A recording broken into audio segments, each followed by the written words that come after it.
Baka may makakita sa atin rito, Z. Mahinhin na saad ng isang babae. Kasalukuyan kasi akong nasa isang cubicle sa banyo ng mga babae rito sa university. Dahil nga madalang lang ang mga nagbabanyo rito dahil may kalayuan sa mga building. Iniiwasan ko rin kasi si Luis, ang lalaking matagal nang nakasubaybay sa akin. Alam kong obsessed siya sa akin. Takot ako sa mga lalaking katulad ni Luis, lalo't alam kong may pagnanasa siya sa akin. Takot ako sa mga lalaking katulad ng tiyuhin kong muntik na akong gawan ng masama noon. Wala namang masyadong pumupunta rito kaya ayos lang. Saad ng isang lalaki dahilan kung bakit nanlaki ang mga mata ko at tila naman hidang isip ko. Pero kasi baka may makarinig ng ungol ko. Mahina pang saad ng babae pero sapat para marinig ko. Tama naman ang narinig ko, hindi ba? Boses yun ng isang lalaki. Hindi naman ako tanga para hindi agad malaman kung anong milagrong gagawin nila rito. Humugot ako ng isang malalim na paghinga. Tila umatras ang ihi ko kaya naman minabuti kong lumabas na lang sa cubicle at sinadya akong lakasan ng pagkakabukas ko ng pinto upang maalarma ang dalawa. Nagulat na lang ako lalo na nang makita kong hindi nakasara ang cubicle ng katabi ng cubicle kung nasan ako. Kitang-kita kong nakasandal na babae sa gilid kung saan pagitan ng cubicle na pinanggaligan ko kanina. Nagsalubong ang mga paningin namin ng lalaking nakasalamin kaya biglang nanuyong lalamunan ko. Lalo na nang makita ko kung anong klaseng pagtitig niya sa akin. Ilang sandali pa ay nagsalitang hindi pamilyar na mukha ng lalaki. Kaya nakita kong inilihis ng babae ang mukha niya upang maitago yun sa akin. Sa tingin ko, dapat hindi ka na magtagal pa rito. Nakangisi nitong sabi. Kaya umiwas ako ng tingin ngunit pinanatili kong walang emosyon sa aking mukha. Naikuyom kong kamao ko dahil para bang sa tono ng pananalita niya ay kasalanan ko pang nakita ko sila sa isang pampublikong lugar. Nakakainis. Miss, muli niyang pagkuha ng atensyon ko. Marunong ka namang magbasa, di ba? Sa tingin ko, ang mga may bayag na kagaya mo, hindi dapat nasa CR ng mga babae. Malamig na saad ko't muling sinalubong ang mapaglaro niyang titig.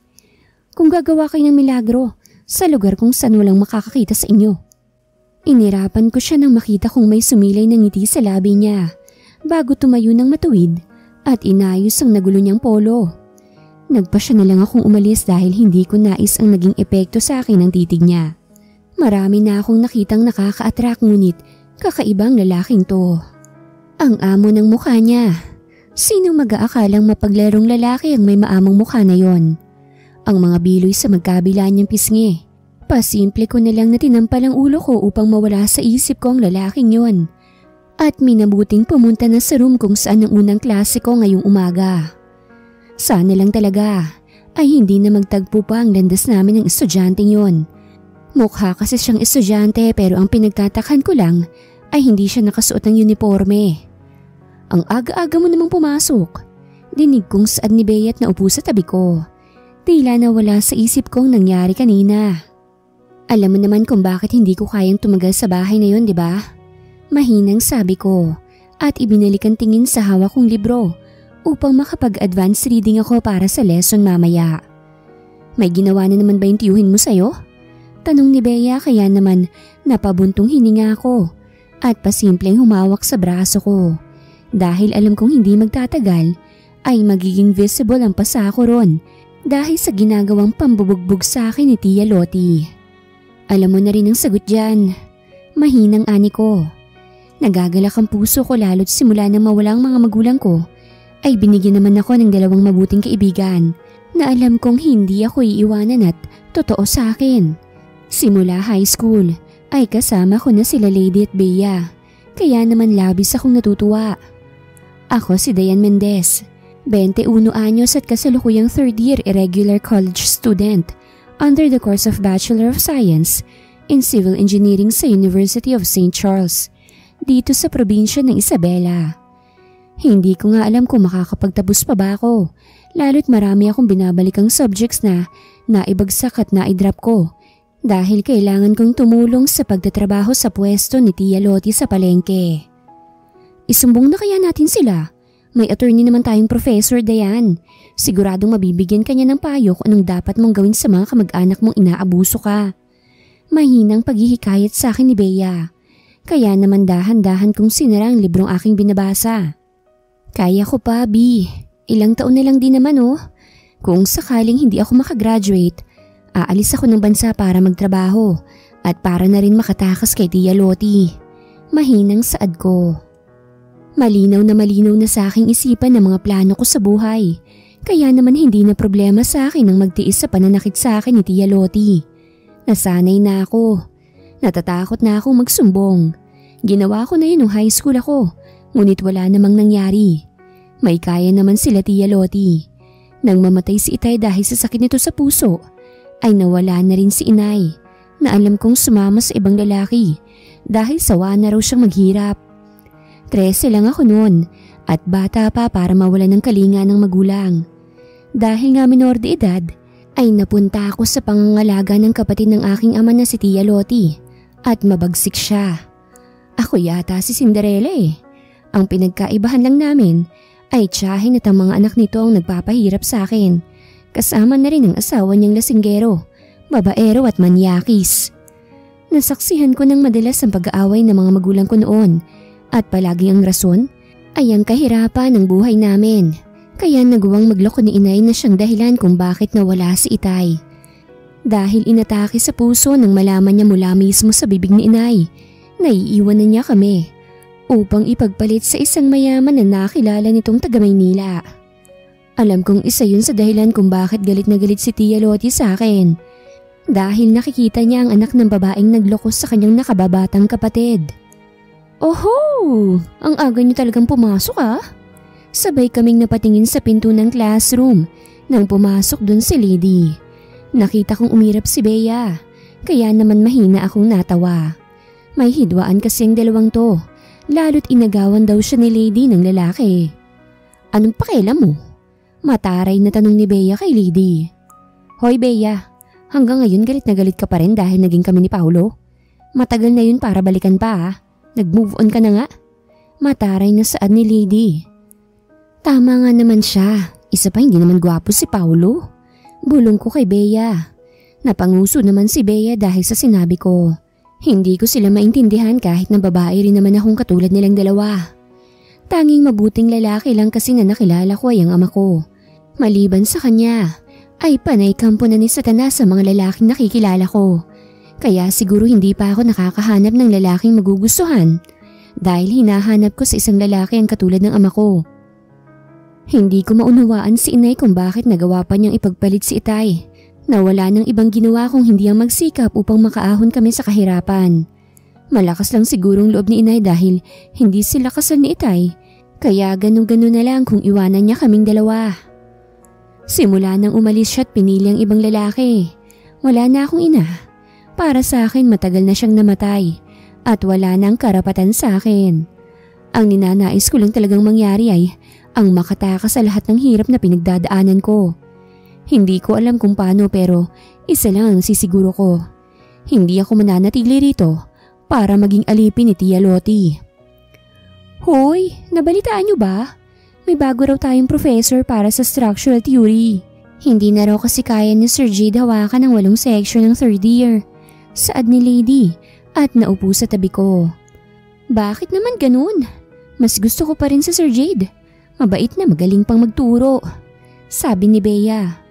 Gaga, wala naman tayong gagawa kung magpalit ng prof eh. Saad ulit ni Lady.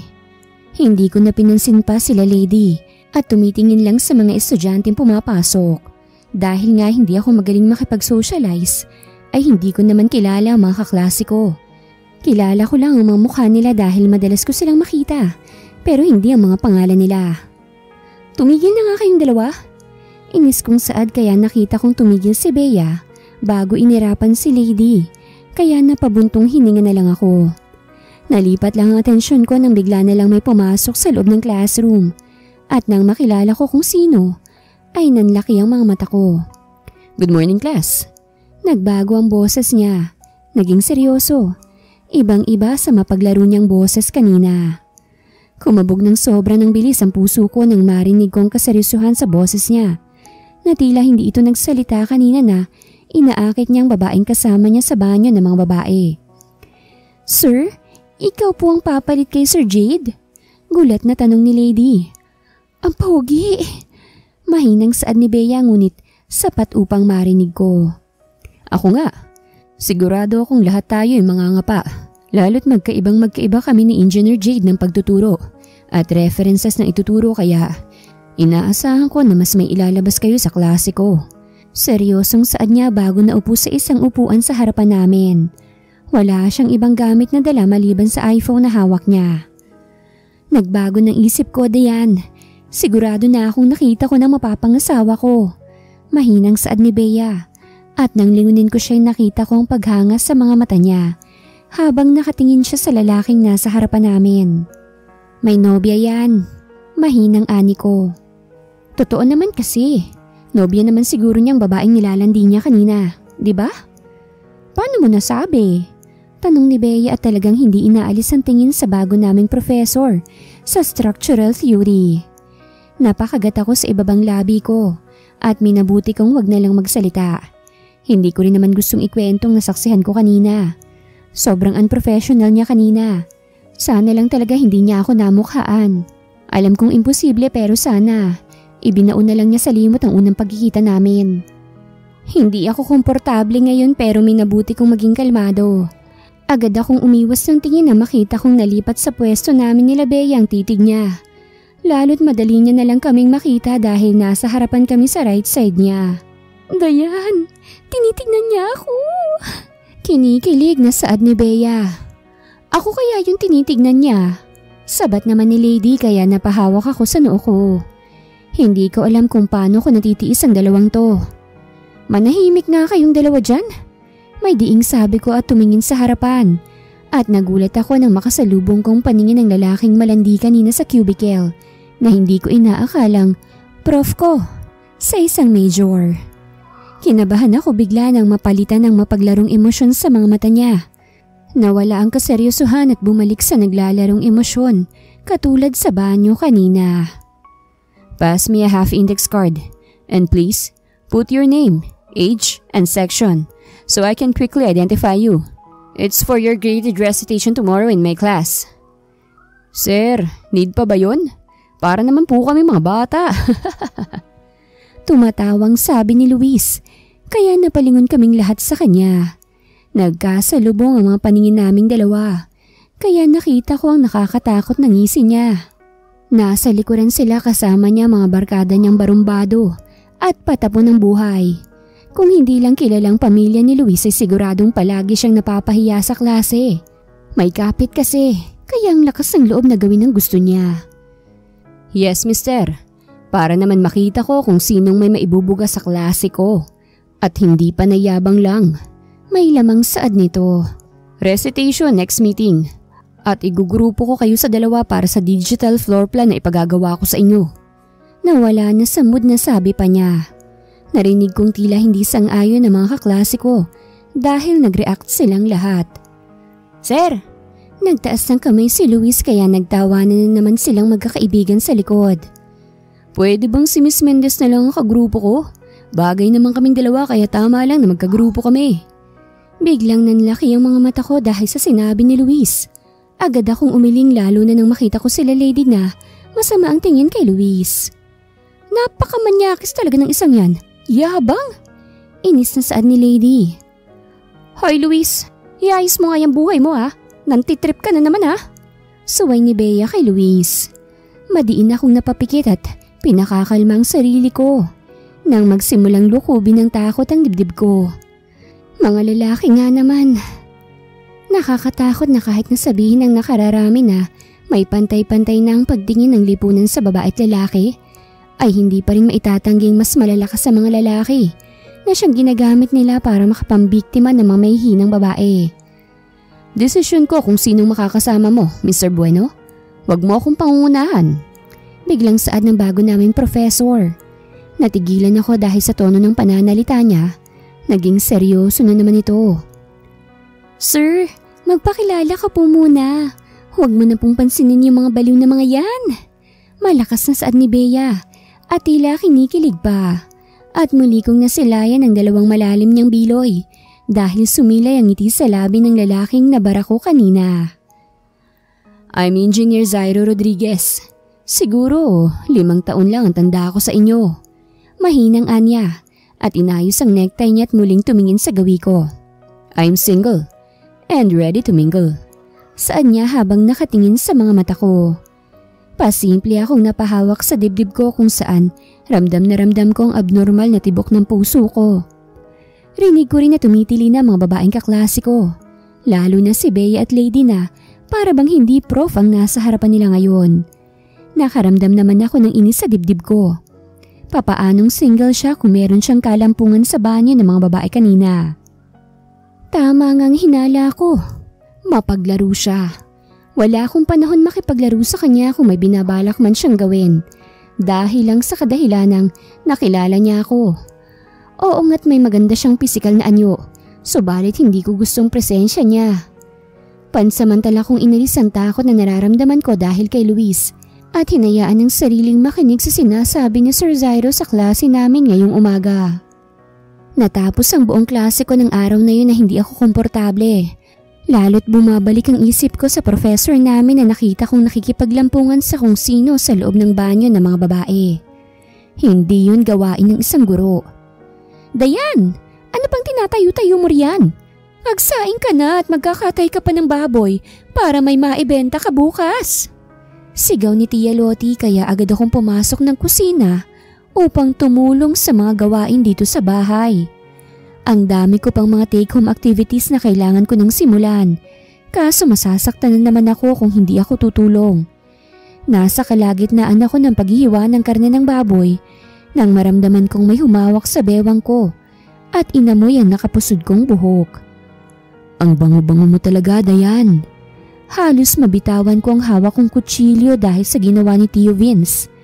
Agad akong lumayo dahil sa takot na nararamdaman ko. Palagi siyang ganito't sinabi ko na to kay Tia Loti. Ngunit sinabihan niya lang ako na huwag kong pansinin ngunit hindi ko na kaya. Agad akong pumasok sa kwarto ko at nilak ang pinto at sunod-sunod na tumulo ang mga luha sa mga mata ko dahil muling nanumbalik ang ilang pagtatangka niya sa akin noon. Ayos lang sana kung sinasaktan na lang nila ako pero ito, hindi ko na kaya. Dahil nga sa ginawa ni Tio Vince ay hindi ako nakakilos buong gabi. Kaya nakatikim na naman ako kay Tia Loti ng sampal. Pumasok ako kinabukasan na lutang at hindi nag-aral dahil buong gabi kong hindi nakatulog dahil sa takot na baka pasukin ako ni Tio sa loob ng kwarto ko. Miss Mendez. Tila nagising ako at muling tumingin kay Sir Zairo nang magsalita na siya.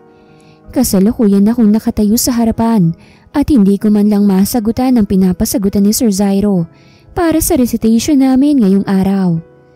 Nanginginig ang mga kamay ko habang hawak ang board marker at sinusubukang magsulat sa whiteboard. Nang maramdaman ko ang bilis ng tibok ng puso ko at tila kakapusin ako ng hininga. Malalamig na rin ang pawis ko't nagdidilim ang paningin ko. Naririnig kong tila may nagsasalita sa tabi ko. Napatili ako nang maramdaman kong may humawak sa balikat ko. Hindi ko na alam ang nangyari. Basta't naririnig ko na lang ang sarili kong sumisigaw dahil may pilit na yumayakap sa akin. Naalala ko mga panahong muntik na akong gasain ni Tio Vince at ang mga malalagkit niyang titig sa akin. At ang mga haplos niya na siyang dahilan kung bakit halos hindi ako makatulog sa gabi sa takot na baka pasukin niya ako sa loob ng kwarto ko. Nagising na lang ako nang may narinig akong nag-uusap sa tabi ko. Marami siyang pasa at galos na naitatago niya lang, lalo't long sleeve naman ang uniform niya. Kanina rin base sa pagkakakwento mo ay tingin ko, may pinagdadaanan ng batang yan. Sabi ng isang matanda kaya dahan-dahan akong naupo. Dayan, okay ka lang ba? Tanong ni Bea kaya nalipat sa kanyang atensyon ko. Hindi ka pa dapat tumayo.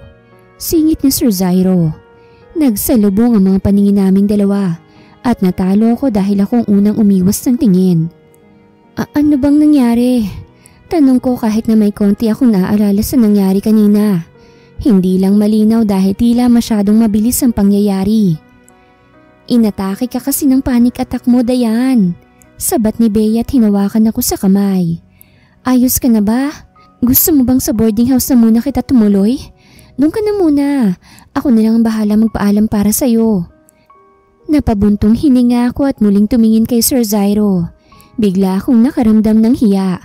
Siguradong gumawa ako ng eksena sa klase niya kanina. Pasensya na sa nangyari kanina, Sir Zyro. Mahinang sabi ko. Mas kinabahan ako nang titig na titig lang siya sa akin na para bang binabasa niya ang bawat paggalaw ko. Sir, salamat po ulit sa pagbabantay kay Diana. Ako na pong bahala sa kanya. Sabi ni Bea at inalalayan akong tumayo. Hanggang sa makalabas kami sa klinik ay hindi nagsasalita si Sir Zyro na labis kong ipinagtataka. Sobra bang panic attack ko kanina? Tanong ko habang naglalakad na kami. Kaya ayokong mapalapit sa kung sino lalo na sa mga lalaki. Kaya lagi akong natatahimik sa isang tabi lalo kung wala si Bea at Lady. Dahil talagang magkakaroon ako ng panic attacks, lalo kung sariwa pa sa isip kong ginawa ng tiyo sa akin. Wala rin kasi akong tulog at isa pa'y na-pressure ako kaninang natawag ako sa harapan para sagutan ng problem solving na parte ng aming recitation. Huwag mo nang alalahanin yun. Isa pa wala naman silang pakialam at hindi dapat nila yun pagtawanan. Lalo't hindi naman dapat pagtawanan ng mga ganong bagay. Hayaan mo na. Ewan ko ba naman dyan sa manyakis mong tiyuhin. Kung talagang may superpower lang ako, talagang tatanggalan ko siya ng hiningi. Galit na saad ni Bea kaya kahit paano, napangiti ako. Salamat, B. Dapat magpasalamat ka rin kay Sir Zyro. Hindi ka niya iniwan hanggang sa magkamalay ka. Dapat ako magbabantay sa'yo. Kaso sinabi niyang kailangan kong pumasok sa klase ko. At siya na nga yung bahala sa'yo. Anya, nagulat man ako sa sinabi niya, minabuti ko na lang na maging tahimik hanggang sa makarating kaming dalawa sa boarding house niya. Alam kong mapapagalitan na naman ako kahit na ipaalam pa ako ni Bea kay Tia Lottie. Pero mas gusto ko pang mapagalitan kesa makita ang demonyong asawa ni Tia. Habang nakahiga ako sa tabi ni Bea nakasalukuyang abala sa panonood ng K-drama, ay tahimik lang akong nakatingin sa ceiling. Napakunot lang ako ng noon nang marinig kong tumunog ang cellphone ko. Agad ko yung binuksan at bigla akong nagtaka nang makita kong may notification sa Instagram ko. Zai_Rod followed you. Nang tignan ko kung sino yun ay halos lumuwa ang mga mata ko nang malaman kong si Sir Rodriguez yun. Nanginginig ang kamay ko lalo na nang makita kong meron siyang direct message sa akin. Zai_Rod. Hi, I just wanna know if you're okay. Biglang nanginig ang mga kamay ko sa hindi malamang kadahilanan dahil sa mensahe mula kay Sir Zyro. Hindi ko alam kung sasabihin ko kay Bea ang tungkol dito, pero baka nais lang talaga ni Sir Zyro na alamin ang lagay ko dahil nasaksihan niya ang panic attack ko kanina. Okay na po ako, sir. Thank you po. Reply ko dito. I knew something was going on. Kung kailangan mo ng kausap sa mga pinagdadaanan mo, you can talk to me. Sagot naman nito. Akala ko, doon na matatapos ang lahat. Akala ko sa simpleng pagtatanong lang niya sa akin kung maayos na ako ang pagtatapos ng usapan namin ngayong gabi. Subalit hindi ko namamalayan na sumasagot na ako sa bawat mensaheng natatanggap ko mula sa kanya, habang abala ako sa pagsustok sa kanyang social media accounts. Hindi ko rin maipaliwanag subalit natagpuan ko na lang ang sarili kong tumitingin sa mga old pictures ni Sir Zyro. Halatang hindi ito mahilig kumuha ng litrato ng sarili dahil panay magagandang view lang meron sa Instagram nito. Dayan, agad kong itinago ang cellphone ko nang lumingon sa pwesta ko si Bea. Nahiya ako bigla lalo't nakikipagpalitan ako ng mensahe sa professor namin. Hindi ko na nga namalayan na kung saan-saan na napuntang pinag-uusapan naming dalawa. Ang ipinagpapasalamat ko na lang ay hindi na niya itinanong sa akin ang nangyari kanina. Zai_Rod, hindi naman siguro nasira ang image ko sa'yo nang makita mo kami ni Roxanne sa banyo ng mga babae, hindi ba? Crush ko si Sir Zyro. Biglang sabi ni Bea at halatang nagpipigil siyang bumungis-ngis. Nagulat ako dahil hindi ko naman inaasahan ang bigla niyang pagtatapat sa akin. Ha? Parang ang bilis naman yata. Gulat kong saad. Ewan ko, kilala mo naman ako, diba? Alam mong mabilis lang ako magkagusto sa isang tao. Pero kasi, iba talaga si Sir Zyro. Ang pogi-pogi niya, tas mukha siyang mabait at matinong lalaki. Feel ko, mamahalin ko talaga si Sir Zyro. Mahulog ako sa kanya. Kinikilig na sabi ni Bea at tila nasa mid ako sa sarili kong laway. Hindi yata matanggap ng sistema ko ang huli niyang sinabi. Nasaksihan ko kasi kung papaano siya ka-unprofessional. Kahit na ano pang dahilan niya nung araw na mahuli ko siyang kasama ang isang babae sa loob ng banyo sa university, ay napagtanto ko ng katulad lang siya ng mga lalaking magaling makipaglaro ng apoy sa natitipuhan nitong mga babae. Oo nga't hindi maitatangging masyado siyang biniyayaan ng ganda sa pisikal niyang anyo. Pero hindi naman yun ang basihan para basta mo nalang gustuhin ng isang tao romantically, hindi ba? Pwede mo yung hangaan dahil sa pisikal nitong anyo. Pero ang magustuhan romantically dahil lang sa panlabas nitong anyo, ay tila ang babaw ng dahilan yun. Baka gusto mo lang siya dahil masyado siyang gwapo at aaminin ko naman talaga na malakas ang karisma niya. Ang sabihin mo, hot siya! Sigaw nito't parang bulate kung kiligin sa ibabaw ng kama niya. Napabuntong hininga ko at hinayaan na maging masaya si Bea sa pagiging delusyonal niya. Lalo't nagsisimula na siyang magsabi ng senaryo na nais niyang mangyari sa kanilang dalawa ni Sir Zyro. Lumipas sa mga araw at masasabi kong napakabilis nito. Ganun pa rin ang palaging senaryo sa bahay nila Tia Lottie na tinutuluyan ko. Naiisip ko nang magsulo na lang lalo na't nasa tamang edad naman na ako. Subalit masyadong mabigat sa balikat ang ipinasa nila sa akin na pasanin. Palaging sinasabi ni Tia na kargo ko ang mga nakababata kong pinsan. At dahil nga pinag-aral nila ako ay kargo kong pag-aralin ng mga anak nito. Hoy, nakatulog ka ba? Tanong ni Bea dahil kanina pa ako papikit-pikit habang nagkaklase si Sir Zyro. Dahil nga parehas kaming nakafollowed sa isa't isa sa Instagram, ay nadadalas ang pagsisend niya ng mensahe sa akin.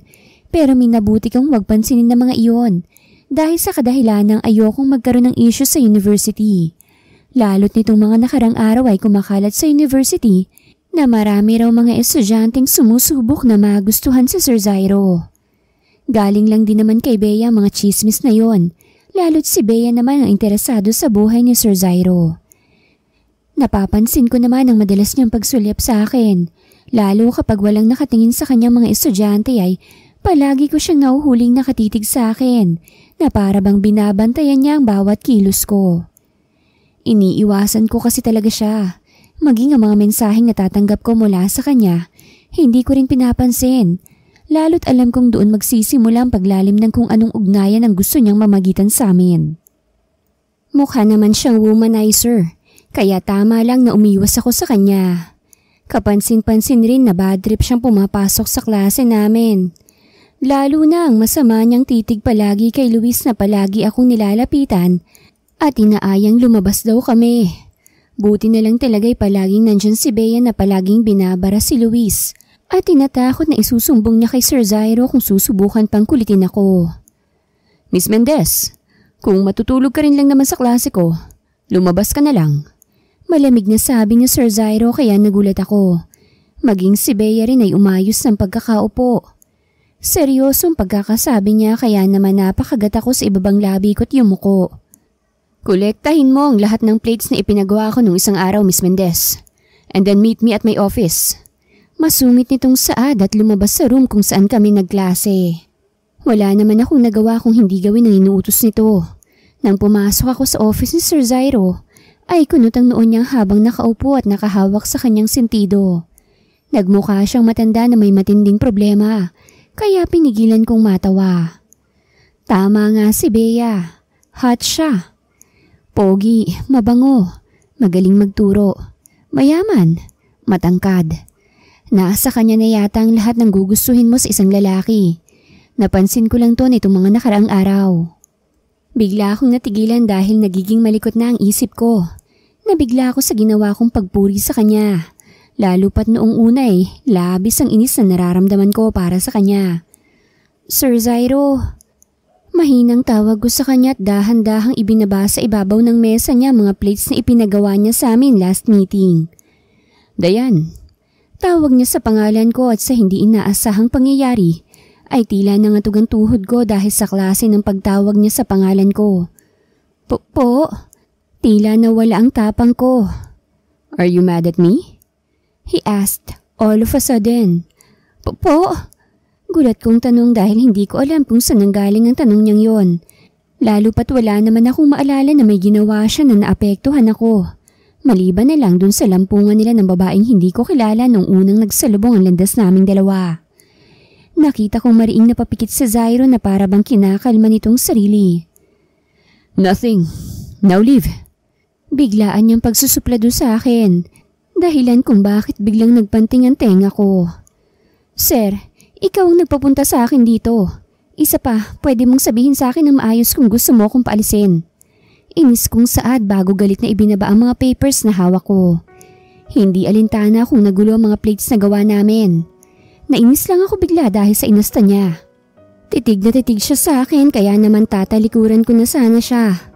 Upang makalabas na sa opisina niya nang muli siyang nagsalita na nagpagimbal sa akin. I think I like you, Dayan. Bigla niyang saad dahilan kung bakit napako ako sa kinatatayuan ko. Nagpapatawa ka ba? Nito lang nung nahuli kitang nais gumawa ng milagro sa banyo Sir Zyro? Sarcastic kong ani ko. Narinig kong mapaglarong tawa ni Zyro at hindi ko yun gusto. Pakiramdam ko kasi nakikipaglaro siya sa akin. Hindi ko alam kung bakit nagugustuhan siya ni Bea ngayon. Dayan, sinabi ko lang kung anong nararamdaman ko. Pero natatakot akong lumago pa ito lalo't mukha namang hindi ka interesado sa akin. Napatigil siya saglit sa pagsasalita bago siya umupo ng tuwid. Nakangisi pa siya na labis kong kinaiinis. Napag-alaman ko kung papaano ka sundan ng sundan ni Mr. Bueno. Gulat man ako sa tanong niya ay mas minabuti kong makinig sa susunod pa niyang sasabihin. Nalaman ko lang to sa kaibigan mo noong nag-usap kami. Mahinang anya. Hindi ko alam kung sino kina Lady at Bea ang nakausap ni Sir. Sila lang naman ang kaibigan ko. Ano bang gusto mong palabasin? Bakit hindi mo na sa akin sabihin ang nais mo talagang sabihin? May klase pa ako, Sir Zyro. Kaya kung pwede lang, mauna na ako. You have to be careful, Dayan. He suddenly said. Ha? Nai-report sa POD ang tungkol sa mga estudyanteng gumagamit ng droga, sex drugs, at marijuana sa araw mismo ng klase. Diyan sa malapit na bilyaran. Mahinang anya at titig na titig sa akin. Biglang kumabog ng mabilis ang puso ko. Kabilang na doon si Luis Bueno. Isa yun sa issue sa university na labis na pinagtatakpan ng school. Dahil isa sa kilalang pamilya ang mga Bueno. Alam mo kung gaano ka-obsessed sa'yo si Luis. Mahinang saad niya. Kinilabutan ako dahil sa takot na nararamdaman ko. Anong gagawin ko kung ganun? Mahina akong tanong dahil alam ko naman talagang nais ni Luis na maging nobyo ko. Sunod ng sunod talaga si Luis sa akin na para bang anino ko siya. Let's make an agreement, Miss Mendez. Seryosong anya. Agreement? Mapoprotektahan ba ako ng kasunduan na iniisip mo? Tanong ko pa dahil hindi magandang pakiramdam ko habang kausap ko si Sir Zyro. Pakiramdam ko ay may mangyayaring hindi maganda. Gawin mo kong fake boyfriend mo. Biglang saad niya at tila nasamid ako ng sarili kong laway. Nakita kong nataranta pa siyang tumayo at kinuha ang tumbler niya at iniabot sa akin. Hey, are you okay? Nag-aalalang tanong niya. Tila naman may kuryenteng dumaloy sa katawan ko nang maramdaman kong hinawakan niyang likod ko upang marahang tapikin. Drink, sabi niya sa baritonong boses, kaya kinuha kong hawak niyang tumbler na naglalaman ng tubig at uminom doon. Hindi ko gustong malapit sa akin si Sir Zyro dahil pakiramdam ko ay malalagutan ako ng hininga dahil sa pagbilis ng pagtibok ng puso ko. Sa tingin ko, kailangan mong pag-isipan ng sinabi ko. Mahinang saad niya habang hinahagod ang likod ko. Dahan-dahan akong lumayo sa kanya nang kumalma na ako. Hindi ko maunawaan eh. Bakit? Bakit kailangan magpanggap tayong nasa isang relasyon? Tumitig sa akin si Sir Zyro bago sagutin ang tanong ko. Para to sa proteksyon mo. Upang makita niyang hindi ka niya basta-bastang magagalaw. Lalo na kung akong kasama mo. Oras na malaman niyang nobyo mo ko, tatantanang ka niya. Pero professor kita. At oras na kumalat sa university ang relasyon nating dalawa, mapupunta sa... Hindi ko natuloy ang sasabihin ko nang magsalita si Sir Zyro ulit. Well, wala ka namang choice. Humindi ka man sa offer ko sa'yo, balak pa rin naman kitang ligawan. Kaya naman wala ring saysay kung oo ka man o hindi. Para sa pagpapanggap na sinasabi ko. Bakit? Bakit gusto mo ko? Tanong ko. Ewan ko. Kalmado niyang saad. Oras na malaman niyang may nobyo ka na, malalayo ka sa panganib at isa pa. Nais din kitang mailayo sa sinasabi mong pamilya mo. Ha? Paano mo nalaman ang tungkol sa pamilya ko? Kinakabahang tanong ko. Hindi ko kasi alam kung bakit pakiramdam ko ay marami siyang nalalaman tungkol sa akin. Sino ba talaga siya? Ano ba talagang pakay niya sa akin? Importante pa ba na? Hindi ko siya hinayaan na matapos magsalita dahil kanina pa akong litong-lito sa mga nangyayari. Sagutin mo na lang ako, Sir Zyro. Sino ka ba? Ano bang pakay mo sa akin? Bakit alam mo yung tungkol sa pamilya ko? Sigaw ko. Nakita ko ang pagsilay ng ngisi sa labi ni Sir Zyro bago siya muling magsalita.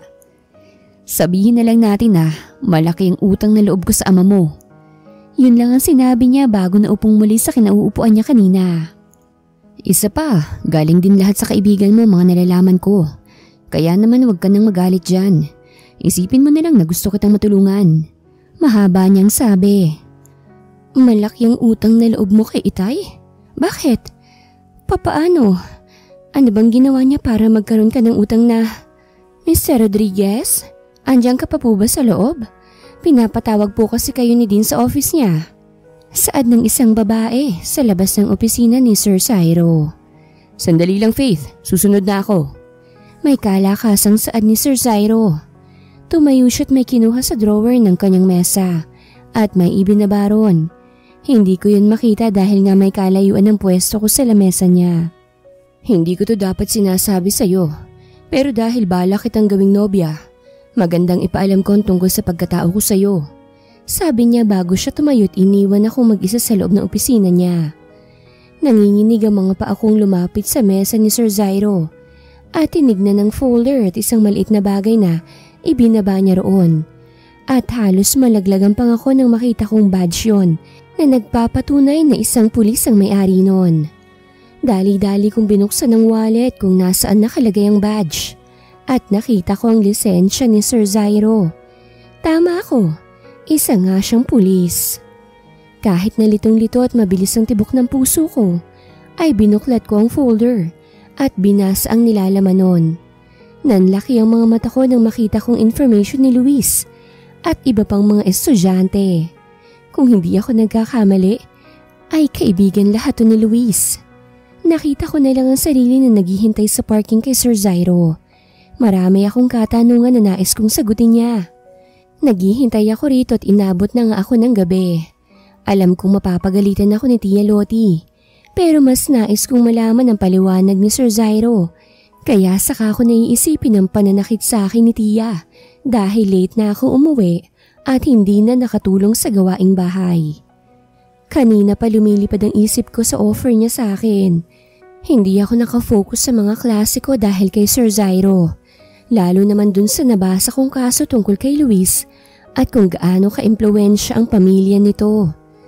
Tama nga si Sir Zyro na maraming kabulastog ang ginagawa si Luis at halatang iniimbestigahan yun ngayon ni Sir Zyro. Nang sa wakas ay nakita ko si Sir Zyro na papalapit sa kanyang kotse, ay dali-dali akong tumayo sa kinuupuan ko at naglakad palapit sa pwesto niya. Hindi niya yata ako napansin dahil tahimik lang siyang inilalagay sa likuran ng kotse ang mga gamit niya. Sir Zyro, mahinang tawag ko sa kanya kaya gulat siyang napatingin sa pwesto ko. Dayan, ano ginagawa mo rito? Nakakunot ang noong tanong niya sa akin. Pwede ba kitang Hindi ko na ituloy ang sasabihin ko nang may umakbay sa akin, dahilan kung bakit nanlaki ang mga mata ko. Lalo na nang makilala ko kung sinong nakaakbay sa akin ngayon. Dayan, ano ginagawa mo rito? Gusto mo bang sumabay sa akin umuwi? Tanong ni Luis habang nakangiti sa akin. Bigla ko namang naramdaman ng takot sa dibdib ko dahil sa tanong ni Luis. Ngayon na may alam ako sa kabulastog ang ginagawa niya, ay mas umusbong ang takot na nararamdaman ko. Tumingin ako kay Sir Zyro at nakita kong masama ang tingin niya kay Luis na Nakangiti lang na nakatingin sa akin. Mukhang inaantay mo akong makauwi, Dayan ah. Pakipot ka pa kasi. Alam ko naman na gusto mo ko. Nakangising saad niya. Kahit nakakaramdam ako ng takot, ay dahan-dahan kong inilis ang pagkakaakbay niya sa akin at naglakad papunta sa likod ni Sir Zyro at humawak sa kamay niya. Pakiramdam ko'y naririnig ko ang mabilis na pagtibok ng puso ko. Hinihintay ko ang boyfriend ko. Mahina akong sabi. Nakita kong nagulat si Luis dahil sa sinabi ko. Ganon din naman si Sir Zyro dahil nakita ko siyang lumingon sa akin habang may gulat na ekspresyon sa gwapo niyang mukha. Uminit naman ang mga pisngi ko kaya umiwas ako ng tingin upang hindi magtama ang mga paningin naming dalawa. Boyfriend? Tanong ni Luis kaya nalipat sa kanya ang atensyon ko. Hindi ako sumagot at naramdaman ko na lang na humigpit ang hawak sa akin ni Sir Zyro. Maya-maya pa'y narinig ko ang malakas na pagtawa ni Luis na para bang nababaliw na siya. Nagpapatawa ka ba, Dayan? Paanong magiging nobyo mo si Sir Zyro? Tanong niya. Sasagot na sana ako kaso naunahan ako ni Sir Zyro. Bakit? May problema ka ba ron, Mr. Bueno? Tanong niya kay Luis. Bullshit! Biglang naging seryoso ang tingin ni Luis sa akin, dahilan upang mapalunok ako. Matagal nang may gusto sa akin si Luis. Matagal na niya akong kinukulit tungkol sa panliligaw niya sa akin. Pero dahil nakikita ko kung gaano siya kababaero at kabarumbado ay minabuti kong tanggihan ang palagi niyang pangungulit sa akin.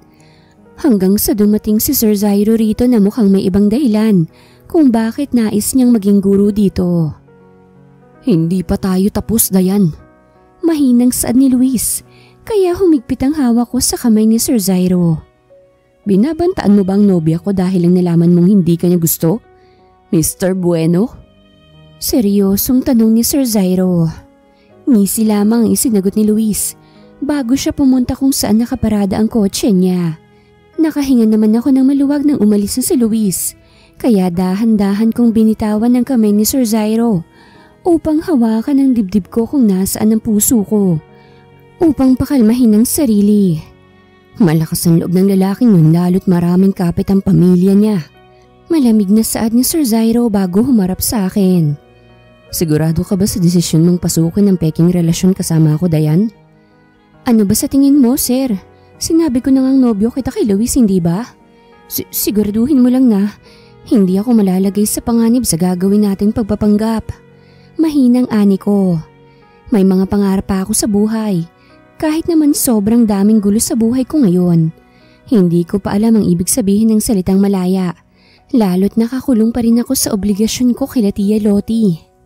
Tumawa naman si Sir Zyro bago inilihad ang kamay niya sa akin. Halika na. Fake girlfriend, malalim ng gabi. Kailangan mo nang magpahinga. Anya sa akin. Hindi ko alam pero bigla na namang naging abnormal ang tibok ng puso ko. Hindi na to takot, kundi kakaibang pagtibok na tila si Sir Zyro lang ang kayang gumawa nun sa puso ko. Winaksi ko naman ang kung ano-anong pumapasok sa isip ko. Baka nadadala lang ako sa sitwasyong tinutulungan niya ako para hindi madamay sa gustot ni Luis. Kung ganon, totoong pulis ka? Tanong ko sa kanya habang binabaybay namin ang daan sa kung saan, lalo't wala naman akong ideya kung saan niya ako dadalhin. Tumangulang siya sa tanong ko. Si Luis ba ang dahilan kung bakit ka nag-apply bilang professor sa university? Tanong ko pa. Nais ko talagang maliwanagan ng isip ko tungkol sa mga nangyayari. 3 dahilan kung bakit ako nag-apply sa university na ito. Isa na rin ang pagmamatsyag kay Luis Bueno. Lalo't isa itong top secret mission ng government. Mahinang anya. Hindi ko man maunawaan, ay sapat na sa akin na alam kong parte ng trabaho ni Sir Zyro ang matsyagan si Luis. At ano pang dalawa mo pang dahilan kung bakit ka nandito? Tanong ko pa. Akala ko sasagutin niya ako ng matino, pero tumawa lang siya na para bang nakikipagbiruan ako sa kanya. Pangalawa, para rin kumuha ng experience sa pangalawang kursong natapos ko. Civil Engineering. Mahinang anya. At ang isa? Napakunot ang noo ko nang umiling si Sir Zyro bago tumawa. Baka lumaki ng ulo mo kapag sasagutin ko pang tanong mong yan. Sabihin na lang natin na nandito ako para protektahan ka at maikulong ang mga Bueno na sangkot sa patong-patong na kaso at damay nga ron si Luis Bueno. Hindi na lang ako nagsalita at nakita ko na lang ang sarili ko sa harapan ng bahay nila Tia Lottie. Siguradong maililipat ako sa ibang section dahil malalaman sa university ang relasyon nating dalawa.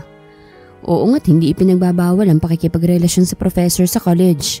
Ngunit hindi pwedeng hawakan ko ang subjects na enrolled ka. You know, to be fair. Paliwanag niya sa akin. Pilitin mong wag magtagpong landas niyo ni Luis ng kayong dalawa lang. At kung nagkataon na may gawin siyang hindi maganda, tawagan mo ko. May iniabot siyang maliit na papel. Yan ang personal number ko, fake girlfriend. Siguro naman, hindi mo naiiwasan ang mga mensahe ko sa iyo, hindi ba? Tanong niya habang nakangiti sa akin. Umiwas naman ako ng tingin sa kanya dahil pakiramdam ko ay namumula ako. Sa mga susunod na araw mag-impake ka na. Magpapakilala ako sa tiya mo bilang nobyo mo. Ilalayo na kita sa walang hiya mong tiyuhin. Malamig na ani ni Sir Zairo. Sir, bakit ang dami mong alam tungkol sa akin? Kinakabahang tanong ko. Itanong mo sa kaibigan mo. Nakangiti niyang saad at nagulat na lang ako nang pitikin niya ang noo ko. Zairo. Zairo ang pangalan ko, Dayan. Isa pa, since nagpapanggap tayong magkarelasyon, mas mabuting tayong dalawa lang nakakaalam ng sikretong to. Siguro, bago mo practicein na maging sweet sa akin, dapat mo munang practicein na tawagin ako sa pangalan ko. Ang ganda-ganda ng binigyan na pangalan ng nanay ko sa akin. Tapos tatawagin mo lang akong baby? Napakunot ang noo ko pero sobrang bilis naman ang tibok ng puso ko dahil sa sinabi niya. Nagtaka ako dahil wala naman akong maalalang tinawag ko siyang baby. Baby? Nagtataka kong tanong. Yes, baby? Tanong niya habang nakangisi. Napanganga naman ako sa sinabi niya. Joke ba yun? Nagpapatawa ka ba? Nawala naman ang ngisi sa mga labi ni Sir Zairo nang makita niyang masama ang tingin ko sa kanya. Walang epektong pagpapakyut ko sa'yo. Masyado kang matigas. Dinig kong reklamo niya. Ang tanda-tanda mo na kasi para sa tawagang baby. Isa pa, peking relasyon lang naman ang meron sa ating dalawa. Seryosong sabi ko pero kabaliktaran ang nararamdaman ko dahil sobrang bilis ng tibok ng puso ko na para bang gusto niyang kumawala sa ribs ko. Hoy, hindi naman ganun kalaking tanda ako sa'yo. Nakakunot ang noong sabi niya. Matanda ka pa rin. Diyan ka na nga, fake boyfriend. Panggagaya ko sa tawag niya sa akin. Iniwan ko siya sa loob ng kotse niya at nang bumusina siya ay saka lang ako lumingon sa kanya. Bukas, susunduin kita bukas. Malakas na sabi niya. Umirap na lang ako sa hangin bago tuluyang pumasok sa gate ng bahay ni Tia Lottie. Pinagalitan man ako hindi na ako nagreklamo at natulog na lang ng gabing yon. Sa bilis ng pangyayari ay pumasok ako kinabukasan na kalat na agad na may relasyon kaming dalawa ni Sir Zairo. Ang dami ring paninira kay Sir Zairo at alam ko na agad kung sinong nagpakalat noon. Kumakalat din na may sakit daw si Sir dahil sa iba't ibang babaeng naikama nito. Nang pumasok ako, binigyan din ako ng kakaibang titig ng mga estudyante. Ayaw na ayaw ko pa man din na nasa akin ang atensyon ng mga taong nakapaligid sa akin. Bea! Tawag ko kay Bea nang makita ko siyang naglalakad sa hallway. Binilisan ko ang lakad ko upang sabay kaming maglakad. Nakita ko agad na masama ang timpla niya ngayong umaga. Bea, ayos ka lang ba? Tanong ko pero hindi niya ako sinagot at tuloy-tuloy lang sa paglalakad. Nagtaka naman ako. Bea, sinabi ko nang may gusto ko kay Sir Zairo, hindi ba? Maliwanag niyang tanong kaya naman nagulat ako. Nabigla man ako'y pinilit ko na lang ng umiti. Marami akong ikikwento sa'yo, makinig ka muna sa akin. Bala kong sabihin kay Bea tungkol sa aming dalawa ni Sir Zairo na walang kahit na anumang namamagitan sa amin maliban sa pagpapanggap naming magkarelasyon. Ayokong magsinungaling kay Bea. Bahala na kung hindi ako tumupad sa sinabi ni Sir Zairo na ilihim ang status ng relasyon naming dalawa. Pero kasi, kaibigan ko si Bea. Sinungaling ka! Bigla niyang sigaw sa akin. Bea, sabi mo wala kang gusto sa kanya. Sabi mo pa, may nobya siya. Kaya kailangan kong pigilan ang nararamdaman ko sa kanya. Yun pala ikaw yun. Ikaw ang may gusto sa kanya. At nais na maging nobyo siya. Kalmadong sabi ni Bea pero alam kong galit siya ngayon. Pero hindi ko na ituloy ang sasabihin ko nang biglang dumating si Lady. Galit na galit ka na naman dyan, Bea. Saka may magagawa ka ba kung si Dayan naman ang gusto ni Sir Zyro? Tanong ni Lady at inakbayan ako. Kumalma ka nga dyan, Bea. Maging masaya na lang tayo sa kaibigan natin dahil nagdadalaga na siya. Magsama nga kayong dalawa. Parehas kayong mga agaw. Mahinang anya. Ngunit sapat upang marinig namin ni Lady. Nakita kong inirapan kaming dalawa ni Bea bago nagmamadaling umalis. Sinubukan ko siyang pigilan subalit hinawakan ni Lady ang braso ko. Hayaan mo muna siya, baka nasaktan lang talaga. Pero Lady, muli siyang nagsalita. Alam mo, wala akong pinagsisisihan na sabihin lahat kay Sir Zyro ang mga nangyayari sa'yo nang tanungin niya ako ng tungkol sa buhay mo. Hindi ko alam kung ano bang nangyayari. Pero mukhang nandyan naman siya upang tulungan ka sa problema mo, lalo na kay Luis. Nanlaki ang mga mata ko dahil sa sinabi ni Lady. Ikaw? Ikaw ang nagsabi sa kanya? Gulat na tanong ko. Well, hindi naman ako nagsisisi. Tama lang naman yung ginawa ko, lalo kung matutulungan naman kita sa problema mo. Saan niya? Kay Bea ko lang sinabi ang mga kaganapan sa buhay ko, Lady ah. Bakit mo alam? Seryosong tanong ko. Narinig ko kasi kayo nag-uusap ni Bea, kaya may alam ako. Ayoko lang naman na may sinasaktang babae, kaya nang himasok na ako sa buhay mo, Dayan. Hindi na lang ako nagsalita dahil sa sinabi ni Lady.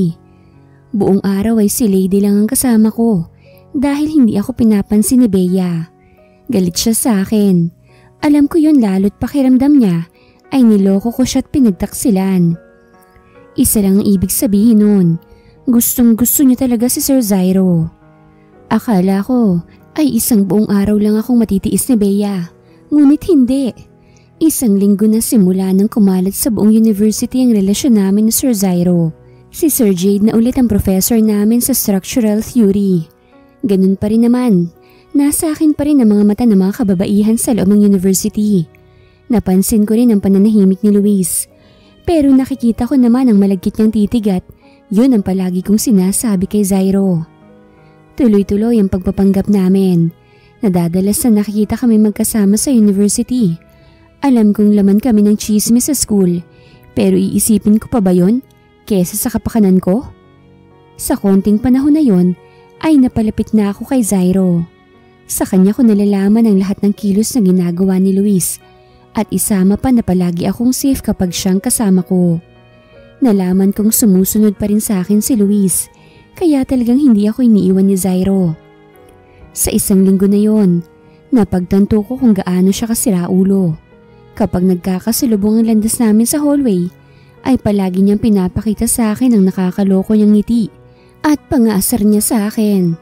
Dahil nga si Lady na lang ang kasakasama ko, ay palaging silang nangaasar sa akin. May time pa na kinikindatan niya ako nang madaanan namin ni Lady ang klase niya at kasalukuyang nakabukas ang pinto noon kaya nagtama ang mga paningin naming dalawa. Hatid sundo niya rin ako kaya naman naiinis ako tuwing tinatawag niya akong babe. Napakunot ang noo ko nang pitikin ni Sir Zyro ang noo ko. Uy, ano iniisip mo, fake girlfriend? Tanong niya. Nandito kami ngayon sa bayan dahil mag-grocery raw kami para may ibigay siya kay Tia Loti. Lalo't ipapaalam na niya kay Tia na nobyo ko siya. At upang sabihin din sa kanila na simula bukas ay mag-a-apartment na ako. Kabado man ngunit mas mapapanatag ang loob ko kapag malayo na ako kay Tia. Sapat na to, masyado nang marami ang mga pinamili mo. Mahinang ani ko. Kailangan ko pa bang bilhan ng alak ang tiyuhin mo? Malamig na tanong ni Zyro. Bigla-bigla na naman siyang nagagalit at nagiging seryoso. Ha? Ayaw mo bang ipakulong siya? Tanong niya sa akin at nilingon ako. Nagulat na lang ako nang tila may tinanggal siyang kung ano sa buhok ko. Pasimple akong humawak sa dibdib ko kung nasaan ang puso ko dahil bigla na namang naging abnormal ang tibok noon. Wag na. Wala namang mangyayari maliban sa pagtanggi niyang gahasain ako. Alam kong dapat siyang makulong pero asawa siya ng tiya ko na siyang kumupkop sa akin ng mahabang panahon. Sa tingin ko, ito na lang ang magiging bayad ko sa lahat ng sakribisyong ginawa niya para sa akin. Mahinang ani ko. Napatitig naman ako sa mga kamay ni Zyro dahil hinawakan niya ang kamay ko. Wala pa rin silang karapatan na saktan ka o pagtangkaan ka ng masama. Hindi ko alam. Pulis akong naturingan pero hindi ko kayang ipakulong ang asawa ng tiyahin mo. Mahinang ani ni Zyro, kaya kahit papaano gumaan ang dibdib ko. Worth it ba sila sa kabaitan mo? They give you traumas. Hindi ko lang akalain na magiging mabait ka pa rin sa kanila sa kabila ng iniwan nilang marka dyan sa puso mo. Takot ka. Takot ka sa mga katulad kong lalaki. Hindi pa kita kilala subalit nasaksihan ko kung paano mag-react ang katawan mo kapag sinasakop ng takot ang sistema mo. Zai, just tell me what you want, Dayan. Sa mga taong nanakit sa'yo. Sabihin mo lang kung anong nais mong mangyari sa kanila. Gagawin ko yun para sa'yo. Seryosong saad ni Zyro. Titig na titig ako sa kanya kaya nang lingunin niya ako at kindatan ay napakagat ako sa ibaba kong labi. Sabihin mo rin kung gusto mo nang seryosohin ang lahat. Bibigay naman ako, babe. Asar niya na naman sa akin. Hindi talaga natatapos ang araw na hindi niya ako inaasar. Umalis na nga tayo. Nakakairita ka na naman Inis na saad ko. But deep inside, alam kong apektado ako sa sinasabi niya. Dahil nga sa bahay naman talagang destinasyon namin, ay binaybay na namin ang daan papunta sa bahay ni Tia Lottie. Kung ganun, pag-aaralin mo mga pinsan mo? Kunutang noong tanong ni Zyro sa akin. Kargo ko yun, sagot ko. Pwede bang wag mong sabihin ng katagang yan na para bang obligasyon mo lahat sa mga pinsan mo? Obligasyon yun ng mga magulang nila. Pagtulong lang ng bukal sa loob mong trabaho mo. Mahinang aniya. Napapikit naman ako dahil sa sinabi niya. Dahil kahit ano pang mangyari, ay hindi ko pwedeng talikuran ng obligasyong yun. Andito na tayo. Saad ni Zyro kaya naman malalim ang paghugot ko ng hininga. Dahil nakaramdam ako ng kakaibang kaba. Naramdaman ko na lang na hinawakan ako ni Zyro sa kamay ko. Palagi talaga akong nabibigla sa kilos ni Zyro na siyang dahilan kung bakit nagiging abnormal ang tibok ng puso ko. Magiging maayos din ang lahat. Kung hindi ka nila papayagan, ako nang bahala. Bulong niya sa akin. Pwede bang pagkatiwalaan mo ko? Fake girlfriend? Okay. Dahan-dahan kong binuksan ang pinto ng bahay. Agad kong nakita sila Lovely, Louie at Vin, ang mga anak ni Tia Lottie sa sala at nanonood ng telebisyon habang kumakain ng snacks. Mukhang masaya mga ito. Lovely? Umuwi na bang ate Dayan nyo? Tanong ni Tia Lottie. Sakto ma, kararating lang ni ate. Ay, pogi! Sigaw ni Lovely dahil biglang sumulpot si Zyro sa likuran ko. Kaya agad akong lumingon sa kanya at binigyan siya ng masamang tingin. Sinabi ko na sa'yo, huwag ka na munang papasok agad nang hindi ko sinasabi. May inis akong saad. Ninitian lang niya ako habang nakahawak siya sa kanyang batok. Inirapan ko na lang siya at nawalang atensyon ko sa kanya nang pumasok si Tia Lottie sa sala. Agad akong lumapit dito at nagmano. Magandang gabi po, Tia. Magalang kong saad. Maging si Zyro ay nagmano rin kaya muling bumalik ang takot sa dibdib ko. Nandito nga pala si Zyro upang ipaalam ako. Oh, Dayan, sino naman ang kasama mong lalaki? Tanong ni Tia Lottie habang nakay Zyro ang atensyon. Magandang gabi po. Ako po si Zyro Rodriguez. Pagpapakilala ni Zyro na naglahad pa ng kamay sa tiya ko. Ngunit hindi siya pinansin ni Tia. Tia, si Zyro po, nobyo ko po. Tumingin naman ako kay Zyro at muling nagsalita. Zyro, ang Tia Lottie ko.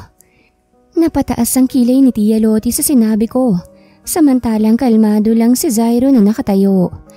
Kinakabahan man ako ay minabuti kong umiti kay Tia Lottie. Nawala lang ang ngiti ko nang pumasok na rin sa sala ang tiyo ko. Nakita ko agad na naging seryoso ang ekspresyon ng mukha ni Zyro na para bang sapat na ang presensya ng tiyo ko upang magbago ang timpla niya. Vicente, nobyo raw ni Dayan. Nakakunot ang noong saad ni Tia Lottie. Maupo ka na muna, Zairo. Kakausapin ko lang saglit si Dayan. Alam ko na agad base sa emosyong naglalaro sa mukha na hindi sang-ayon si Zairo. Nang makapasok kami sa kusina ay masamang mukha agad ang bumungad sa akin. Ano Dayan? Lumalandi ka na? Galit niyang tanong. Pinakalma ko naman ang sarili ko sa kabila ng takot na nararamdaman ko. Tiya, nasa tamang gulang na po ako. Mahinang saad ko. Pwes ayoko sa lalaking yan. Mas gugustuhin ko pang sagutin mo si Luis kesa sa lalaking yan. Makipaghiwalay ka sa Zairo na yan. Lalo't mukhang si Luis ang kasagutan sa kahirapan natin. Saad ni Tia dahilan kung bakit nabigla ako. Popo, paano kilala niyo po si Luis? Tanong ko. Pumunta ang binatang yun dito kanina upang hingin ng permiso namin ng Tio Vince mo na maging nobya ka. Alam mo bang ibinigay niyang regalo? Puhunan. Puhunan upang makalipat tayo sa mas malaking pwesto. Kaya tigilan mo yung kahibangan mong yan sa guro mo, Dayan. Hindi ka aahon sa simpleng pagmamahal lang. Mahabang ani ni Tia Lottie. Binibenta mo po ba ako? Malalaki ang matang tanong ko. Hindi ako makapaniwalang ipipilit nila sa akin si Luis dahil lang sa pinakain niya ng pera si Tia Lottie. Hindi ko alam kung bakit nagpunta pa rito si Luis. Ang akin lang naman, Dayan, gamitin mo yung kukote mo. Magpasalamat ka na lamang at nakabingwit ka ng mayamang lalaki. Saad niya. Ipinipilit ang baluktot niyang katwiran. Hindi ko huhihiwalayin si Zairo dahil lang sa sinabi niyo. Malamig na saad ko. Naririnig mo bang sinasabi mo? Para ka lang nagtapo ng ginto. Para lang pulutin ng bato. Sigaw niya sa akin. Tila sumabog ako dahil sa sinabi niya. Tila pera lang ang katapat nila. Tia, kung alam mo lang kung gaano kasamang lalaking yun, hindi po ako makikipaghiwalay kay Zairo dahil mahal ko siya. Sigaw ko. Nanlaki ang mga mata ko nang mapagtanto ang lumabas sa bibig ko.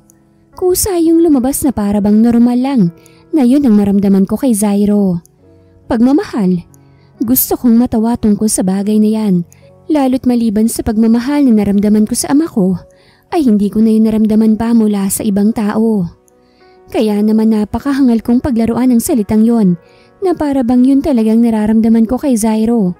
Ngunit alam kong katulad ng relasyon na meron kami, ay wala ring katotohanan ng pagmamahal na sinabi ko kanina. Natatakot akong mahalin ng katulad ni Zairo. At ang ibinigay niyang 50,000? Saan ko pupulutin ang pambayad na yun kay Luis? Dahil pakiramdam ko ay ininsulto niya ako at pinagbili sa ibang tao ay sumabog na rin talaga ako. Problema mo na po yun. Ikaw ang tumanggap kaya ikaw rin ang magbaba. Naramdaman kong namanhid ang pisngi ko dahil sa pagkakasampal sa akin ni Tia Lottie. Bastos kang bata ka. Wala kang utang na loob. Sigaw niya. Sasaktan pa sana niya ako nang maramdaman kong may puno ng suyong hinila ko upang maitago sa kanyang likuran. Enough! Malamig na sabi ni Zairo at base sa tono ng kanyang boses ay alam kong seryosong nakatingin si Zairo kay Tia Lottie. Huwag kang mangingialam dito ha. Hindi ka miyembro ng pamilya ko. Sigaw ni Tia. Magiging miyembro ako dahil ako lang din naman ang makakatuluyan ni Dayan. Kumpiyansang saan ni Zairo kaya nabigla ako. 50,000? Babayaran ko yan kay Luis. Dodoblehin ko pang ibibigay ko sa'yo. Pero kapalit mo ng kalayaan ni Dayan. Hindi siya nararapat sa pamilyang walang ginawa kung hindi saktan siya. Hindi na po ako magpapaligoy-ligoy pa. Alam nating lahat kung anong ginawa niyong mag-asawa sa perang natanggap niyo mula sa pamilya ko. Nagtataka ako sa sinabi niya ni Zairo. Hindi ko alam ang sinasabi mo. Ani Tia. Hindi ba't ipinagbili niyo ang kidney ng ama ni Dayan sa akin? Sa akin yun napunta na siyang sumagip sa buhay ko. Hindi niyo ipinalam kay Dayan ang tungkol sa bagay na yon. Hindi lang yon. Kung hindi ang pagiging malupit niyo sa kanya sa kabila ng pagturing niya sa inyo bilang pamilya. Hindi ko na kailangang isa-isahin pa sa inyong lahat. Kung ayaw niyong magkita-kita tayo sa korte, tigilan niyo ang pagkokontrol kay Dayan. Sa unang pagkakataon ay nakita ko ang takot sa mukha ni Tia dahil sa sinabi ni Zairo. Nabigla man sa pangyayari ay nakita ko na lamang ang sarili kong tulalang nakasakay sa kotse ni Zairo at binabaybay namin ang daan papalayo kila Tia. Dala-dala ang mga gamit ko. Alam kong nabigla ka sa mga sinabi ko pero totoong ang kidney ng ama mo ang sumagip sa akin. Kaya malaki ang utang na loob ko sa kanya. Huwag mong alalahanin ang perang ibibigay ko sa tiya mo. Kung ang kapalit naman nun ay ang kalayaan mo. Hindi kita binibili dahil baka yan ang pumapasok sa isip mo. Kilala na kita noon pa man Dayan. Ipinahanap kong pamilya ng taong pinagkakautangan ko ng buhay upang makabawi at ako naman ang makatulong. Kaso hindi ko alam kung saan magsisimula. Mahina niyang sabi kaya napabuntong hininga ako. Hindi pa rin ako sumasagot. Pakiramdam ko'y sasabog na ang isip ko sa mga nalalaman ko. Dayan, galit ka ba? Thank you. Thank you, Zai. Madamdamin kong saad. Thank you. Narinig kong mahinang pagtawa ni Zairo. Para saan ang pagpapasalamat mo? Wala pa naman akong nagagawa para sa'yo. Ang makalaya ako sa tiya ko. Sobra-sobra na yun. Mahina akong saad kaya naramdaman kong hinawakan niyang kamay ko at marahang pinisilyon. Pang totoong nobyo na ba ako? Birong tanong niya kaya inirapan ko naman siya dahil inaasar na naman niya ako. Maya-maya lang ay napangiti na rin ako at titig na titig sa magkahawak naming mga kamay. I'm falling. Nang huminto ang kotse ni Zairo dahil traffic, ay muli kong tinitigan ang gwapo niyang mukha. Kakasabi ko lang na isa akong hangal dahil pinaglalaruan ko ang salitang pagmamahal. Pero narito ako ngayon. Inaamin sa aking sarili na nahuhulog na ako sa peke kong nobyo. Zai, mahinang tawag ko sa kanya. Ha? Ano yun? Fake? Hindi ko hinayaan na matapos ang sasabihin niya at dahan-dahan kong inilapat ang mukha ko at hinalikan siya sa pisngi niya. Naramdaman kong tila nanigas siya sa kinauupuan niya dahil sa ginawa ko, kaya naman natawa ako. Hindi ko pinahalata na labis-labis ang kabang nararamdaman ko. Pisngi lang kita hinalikan, fake boyfriend. Kung makareact ka naman, parang wala kang minukbang nabibig sa banyo ng mga babae. Biro ko pero alam kong nakakaramdam ako ng kakaibang bigat sa dibdib at inis na rin dahil sa una naming pagtatagpong dalawa. Hindi nagtagal ay nakabawi sa pagkabigla si Zairo at binigyan ako ng malalim na tingin. Kaya lang naman ako napalapit kay Roxanne dahil malaki ang maitutulong niya sa akin upang mahuli si Luis. Nakasama niya si Luis at may mga ebidensya siyang makakatulong sa kaso. Nakakunot ang noong sabi niya. Hindi pa rin ako natutuwa sa katwiran niya. Hinalikan mo pa rin siya. At sigurado kung hindi ako nagpakita nun para suwayin kayong dalawa, paniguradong may milagro na kayong ginawa habang nasa kabilang cubicle ako. Nagsiselos ka ba, fake girlfriend? Inirapan ko na lang siya. Manahimik ka nga. Crush mo na ako eh. Humahali ka na ha. Tumatawang asar niya kaya naman pakiramdam ko'y uminit ang buong mukha ko dahil sa kahihiyan. Lumingon ako sa bintana upang maitago ang pamumula ng mga pisngi ko. Dayan, hindi ko nililingon si Zairo. Fake girlfriend. Naiinis na naman ako dahil talagang tinatawag niya ako sa nakakaasar na tono. Oh, bakit? Halos magunaw ang mundo ko nang maramdaman ko ang paglapat ng mga labi niya sa labi ko.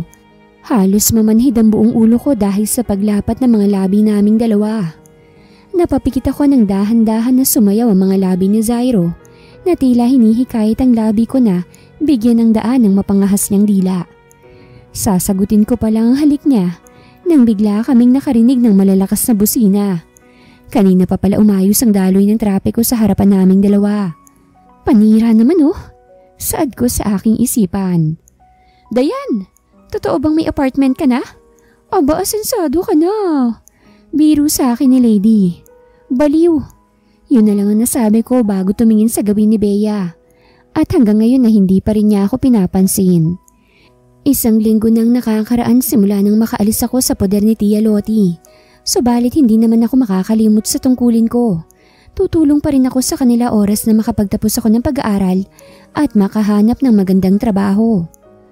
Galit pa rin si Bea sa'yo? Gustong-gusto niya ata talaga si Sir Zairo, no? Mahinang ani ni Lady kaya napabuntong hininga ko. Ngayon ko palang naramdaman kung papaano kasarap magmahal ng lalaking ipaparanas din sa'yo kung papaanong maging importante. Hindi ko gustong maputo lang kung anumang meron kami ni Zyro. Akala ko hindi na ako papansinin ni Bea. Kinahaponan ay nakita ko na lang ang sarili kong kausap si Bea. Gusto mo makabawit magkaayos tayo, di ba? Tanong niya sa akin. Bea, pwede bang pakinggan mo muna ako? Gusto ko si Sir Zyro. Hindi ko sinabi sa iyo yun kasi masyadong mabilis sa mga pangyayari. Mahinang pagsisinungaling ko. Hindi naman yan ang gusto kong marinig mula sa iyo eh. Ayos na yun. Mahinang anya. Talaga? Natutuwa akong tanong. Lalo't hindi ko na talaga matiis na hindi pa rin kami mag-uusap na dalawa. Kailangan kong mapaintindi sa kanya ang mga nangyayari. Lalo't kaibigan ko siya. Isa pa'y mabuting umamin na ako kung ano bang nararamdaman ko kay Zyro. Upang maunawaan ni Bea at hindi na siya magalit pa sa akin. Birthday kasi ni Jules ngayon. Iniimbita niya akong pumunta sa AE Club mamayang alas 7. Ayos lang ba kung sasamahan mo ko? Tanong niya bago umiwas ng tingin sa akin. Club? Hindi ka naman pumupunta sa mga ganong lugar, Bea. Nagtatakang tanong ko kaya naman muling nagsalubong ang mga paningin naming dalawa. Kaya nga gusto kong samahan mo ko. Mahinang anya. Ganun ba? O sige, mahinang ani ko. May kakaibang kutuman akong nararamdaman ay mas minabuti kong pagkatiwalaan si Bea dahil alam kong hindi naman niya ako ipapahamak. Nang kinagabihan ay ipinaalam ko kay Zyro na may dadaluhan kaming birthday at kasama ko si Bea. Sinabi niya lang naman sa akin na mag-ingat ako at tawagan siya kung may hindi magandang mangyayari. Lalo't maging siya'y may ibang pagkakaabalahan dahil nga may surprise operation daw sila mamaya sa presinto kung saan siya naka-duty. Napakagat ako sa ibabang labi ko dahil hindi ako komportable sa ingay sa loob ng club. Nasusuya rin ako dahil hindi ako sanay sa nakikita kong naghahalikan at naghahaplusan sa harapan ko ngayon. Dito tayo, mahinang sabi ni Bea at pumasok sa isang pinto sa ikalawang palapag ng club. Ha? Bakit tayo papasok dyan? Tanong ko. Dahil dito gaganapin ang kaarawan ni Jules. Sa isang pribadong kwarto. Saad ni Bea kaya naman dahan-dahan kaming pumasok sa loob. At sinalubong ng madilim na kwarto ang paningin ko. Maingay rin at may ilang tao sa loob. Nabigla ako nang abutan agad kami ng baso na tiyakong alak ang laman. Andito na pala si Bea. Malakas na saad ng isang lalaki at nabigla ako nang makita kong akbayan niya si Bea. Magsasalita pa sana ako nang tumingin sa akin si Bea. Inumin mo na. Mahina niyang sabi, dahilan kung bakit umiling ako. Alam mong hindi ako umiinom. Diyos na lang. Hindi niya hinayaan na matapos ako sa nais kong sabihin dahil naunahan na niya ako. Hindi naman matapang yan. Kahit 3 lagok lang. Wala akong nagawa kung hindi ang uminom at naupo sa isang gilid ng kwarto habang minamatyaga ng mga tao rito sa loob. Nakailang abot na rin si Bea ng basong may alak na laman at pagkatapos kong maubos ng 3 maliliit na baso ay pasimple kong itinapon sa gilid ang iniinom niya. Hindi ko na rin matagalan ang nangyayari sa loob ng kwarto dahil nakikita kong may mga naglalampungan na kulang na lang ay may gawin ng milagro sa harapan namin. Kung hindi ako nagkakamali ay nasa 13 katao kaming nandito sa loob. Maingay dahil may malaking speaker na tumutugtog. Nagulat ako nang biglang nanlabo ang mga paningin ko at hindi tila gumagalaw ang hawak kong baso. Dahan-dahan akong humawak sa ulo ko dahil nararamdaman ko ang sakit doon. Halos manlamig na lang ang buong katawan ko nang may umakbay sa akin. At nang marinig kong sinabi ng lalaking nakaakbay sa akin ay tila naramdaman kong nanginig ang buong kalamnan ko dahil sa takot. Nice one, Bea, Luis said. Sinubukan kong iwaksi ang pagkakaakbay sa akin ni Luis, ngunit tila naubos ang lahat ng lakas ko dahil sa panlalabo ng paningin ko. Nangako ka sa akin kakausapin mo lang si Diane, Luis. Mahinang ani ni Bea. Ngunit nakakatakot na pagtawa lang ang narinig ko kay Luis. Ilang sandali pa'y tuluyang nakaramdam ako ng kakaibang init sa buong katawan ko na para bang gustong gusto ko yung lumabas. Oo naman, Bea. Huwag ka mag-alala. Nasa mabuting kamay si Dayan. Hindi naman ganun kalala ang drugs na nainom niya. Mahinang ani ni Luis at halos mapatalon ako sa gulat nang maramdaman kong hinalikan niya ang leeg ko. Sinubukan kong pumiglas ngunit tila naubos ang lahat ng lakas ko dahil sa ininom ko. Naramdaman ko na lang na tila lumulutang ako sa ere at ilang saglit pa ay naging maingay ang paligid ko. "Pulis! May mga pulis!" Sigaw ng hindi ko kilalang boses. "Hayop, anong pulis? Paano may mga pulis?"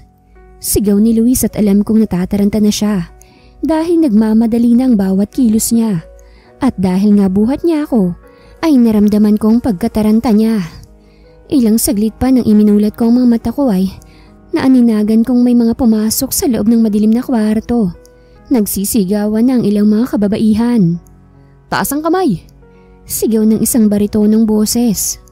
"Luis Bueno, ikaw ay inaaresto namin sa patong-patong na kaso. Tulad na lamang ng paggamit at pagbebenta ng ipinagbabawal na gamot at pangmumolestya ng ilang kababaihan. Ikaw ay may karapatang manahimik o magsawalang kibo. Ano man ang iyong sasabihin ay maaring gamitin pabor o laban sa'yo sa anumang hukuman. Ikaw ay meron ding karapatang kumuha ng abogado na iyong pinili at kung wala kang kakayahan, ito ay ipagkakaloob sa'yo ng pamahalaan." Saad ng kilala kong boses, kaya naman nabuhayan ako ng loob at nawala ang takot na nararamdaman ko dahil mula ang mga katagang yun kay Zairo. Naramdaman ko na lang na ibinababa ako ni Luis at hindi kalaunan ay nakasakal na sa akin ang braso niya. "Layo!" Sigaw ni Luis at tila nabalik ako sa tamang wisyo nang maramdaman kong malamig na bagay na nakadikit sa sentido ko. Luis! Dinig kong sabi ni Bea kaya naman natakot na ako dahil tinutukan ako ng baril ni Luis sa aking sentido. Nagsalubong ang mga paningin namin ni Zairo pero imbis na mas kabahan ako dahil sa pagkakasakal sa akin ni Luis, ay tila nawala ang takot ko nang makita kong ngumiti sa akin si Zairo at kinindatan ako. "Sinabi nang lumayo kayo eh. Ipuputo ko to kung hindi kayo lalayo." Sigaw ni Luis kaya naman napakagat ako sa ibabang labi ko. Nakita ko ang galit sa gwapong mukha ni Zairo habang nakatutok ang baril na kanyang hawak kay Luis. "Huwag mo nang dagdagan pang mga kasalanan mo at sumama ka na lang sa amin ng matiwasay." May diing saad ni Zairo. "Sinabi nang lumayo kayo eh." Sigaw ni Luis at mas idiniin pa ang baril sa sentido ko. Kaya naman napapikit ako upang pakalmahin din ang sarili ko. Dahil yata sa takot na nararamdaman ko ay tila nawala ang hilo ko. Pinalilibutan na si Luis ng mga pulis. Hindi sila nakasuot ng uniforme pero alam kong kasamahan sila ni Zairo. Dahil ang tatlo pang kasama ni Zairo ay nakahawak din ng baril na nakatutok ngayon kay Luis. "Ibabaan niyo mga baril niyo kung hindi puputo ko talaga to." Sigaw niya kaya naman napalunok na naman ako. Lalo na nang makita kong dahan-dahan na ibinababa ni Zairo ang baril niya habang nakatingin sa akin. Pero dahil nga gusto kong makatulong ay kinagat ko ang braso ni Luis. At nang masaktan ko siya ay humarap ako sa kanya upang tuhurin ang pagkalalaki niya. Tila pakiramdam ko ay naging slow motion ang mundo ko dahil sa ginawa ko kay Luis. Ayokong tumakbo papalapit kay Zairo at nakita kong nanlaki ang mga mata at nakita kong tumakbo siya papasalubong sa akin. Tila nabingi ako at hindi ko marinig ang sinisigaw ni Zairo. Basta naramdaman ko na lang na niyakap niya ako at nakarinig ako ng tatlong magkakasunod na putok. "Sir Zairo!" Sigaw ni Bea. Nakayakap sa akin si Zairo nang dahan-dahan kong iminulat ang mga mata ko. Doon ko lang nakita si Luis na halatang nasaktan habang hawak ang nabaril niyang braso, kung saan nabitawan na niya ang hawak niyang baril at saka lang ako nag-angat ng tingin. At napagtanto na sinalo ni Zairo ang bala na dapat ay sa akin dahil nakita kong may dugo sa gilid ng labi niya. "Zay!" Mahinang tawag ko sa pangalan niya. Ngunit imbis na pagdaing ang maging reaksyon niya, ay ang nakakaasar niyang tawa ang sinalubong niya sa akin. "Hi there, fake girlfriend." Mahinang anya. Umiiyak naman akong yumakap sa kanya. "Zairo!" Nanlalaki ang mga mata ko nang biglang napaluhod si Zairo. Kaya naman napaupo na rin ako habang nakahawak sa magkabila niyang pisngi. Malabo na ang paningin ko kaya alam kong umiiyak na ako. "Zay!" I'm fine." Nahihirapang anya. No, you're not," I whispered. Narinig ko na lang ibang kasamahan ni Zyro na sumisigaw na tumawag ng backup at ng ambulansya. Wag mo kong iwanan. Umiiyak na ani ko. Nataranta ako nang makita kong ipinikit ni Zyro ang mga mata niya. Kaya naman mas lalong lumakas ang hikbi ko at napayakap sa kanya. Zyro! Tawag ko sa kanya habang inuuga ang pisngi niya upang magising na siya dahil natatakot na ako. Wag mo kong iwanan. Mahal kita. Mahal na mahal kita. Ayoko nang maging fake girlfriend mo lang. Gusto ko nang maging totoong girlfriend mo kaya gumising ka na. Huwag mo naman akong takutin ng ganito. Niyakap ko siya ng mahigpit at sunod-sunod ang hikbing pinakawalan ko. Nabigla na lang ako nang bigla siyang dumaing. Hindi ako makahinga sa yakap mo. Real girlfriend. Malalaki ang mata kong tumitig kay Zyro. Lalo na nang bigla siyang umupo at binuksan ng suot niyang jacket. Nanlaki ang mga mata ko nang makita kong nakasuot siya ng bulletproof vest. Aamin ka rin palang mahal mo ko eh. Kailangan ko pa palang mamatay bago mo ako tanggapin na nobyo mo. Saad niya kaya tila umatras ang luha ko at sinabunutan ko siya. Tuloy-tuloy ang luhang lumabas sa mga mata ko dahil sa takot na naramdaman ko. Dahil akala ko, tuluyan na niya akong iniwan. Simula ng araw na yun ay naging totoo ang kung anong meron sa aming dalawa ni Zyro. Naging tahimik din ang buhay ko dahil nawala na si Luis. Naipakulong ni Zyro si Luis ng tuluyan, maging ang mga kasangkot sa kabulustugang ginagawa ni Luis. Nagsilabasan ng mga babaeng namolestya niya at sa tulong ng mga pamilya ng mga iyon ay tuluyan ng napabagsak ang mga buweno. Itay, aalagaan ko si Dayan. Nakangiting ani ni Zyro habang hinahaplos ang lapida ng tatay ko. Graduate na po siya. May isa ka na pong engineer. Napangiti ako dahil sa sinabi ni Zyro. Kaya naman humilig ako sa balikat niya. Itay, thank you for saving him, I whispered. Tignan mo tong anak mo tayo. Patay na patay sa akin.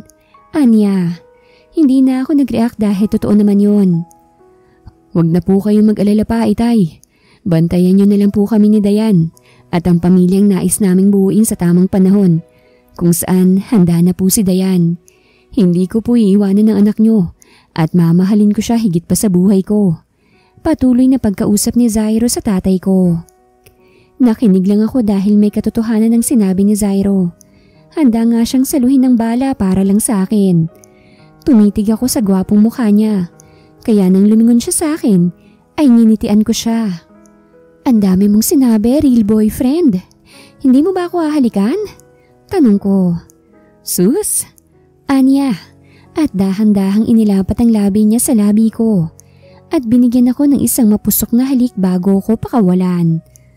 Masyado kang mahalay. Baka mamaya biglang bumangon si Itay at habulin ako ng itak. Talagang siraulo itong si Zyro pero mahal na mahal ko siya. Wala akong balak na pakawalan pa siya dahil nais kong maging asawa siya. Nais kong maging asawa ni Sir. Yun dapat ang pamagat ng kwentong to. Ako si Dayan Mendez, ang fake girlfriend ni Sir na hindi kalaunan ay magiging asawa na niya. Wakas.